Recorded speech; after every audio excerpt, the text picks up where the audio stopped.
Ayon kay Idol Rapi Tulfo, nahaharap sa patong-patong na kaso si Private First Class Vince Raven Alparo, ang nanghuthot ng mahigit 500,000 piso sa isang OFW sa Hong Kong na kinilalang si Dali Dave Perialde.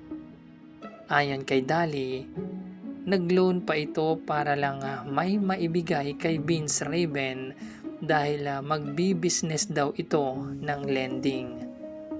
Napaniwala naman ang OFW dahil ang kwento ng sundalo ay pinapaaral pa daw niya ang kanyang mga kapatid at nagpapatayo din ito ng bahay. At ang negosyo di umano na ipupundar nila ni Dali ay ang kanyang tito ang magpapatakbo katuwang ng kanyang magulang. Kaya naakit siya na mag-loan para lang may padala sa kanya.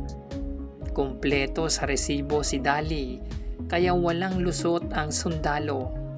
Kaya inamin na lang nito ang halagang nahuthot sa kanya. Huli na ang lahat nang malaman ni Dali na may girlfriend na pala itong iba na 7 buwan ng buntes.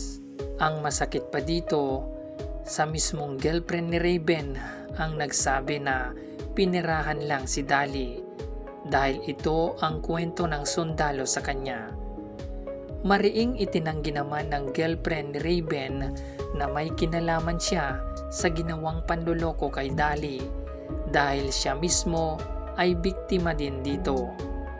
Kulang di umano sa sustento sa kanyang pagbubuntis, kaya galit na galit din ito sa sundalo, kaya napagdesisyonan niyang kakasuhan din niya si Vince Raven, bukod pa sa isasampang kaso ni Dali. Sa kabila ng lahat, nanatiling kalmado ang OFW na si Dali at umaasang maibabalik pa ang pera na nahuthot sa kanya sa tulong ni Idol Rapi Tulfo.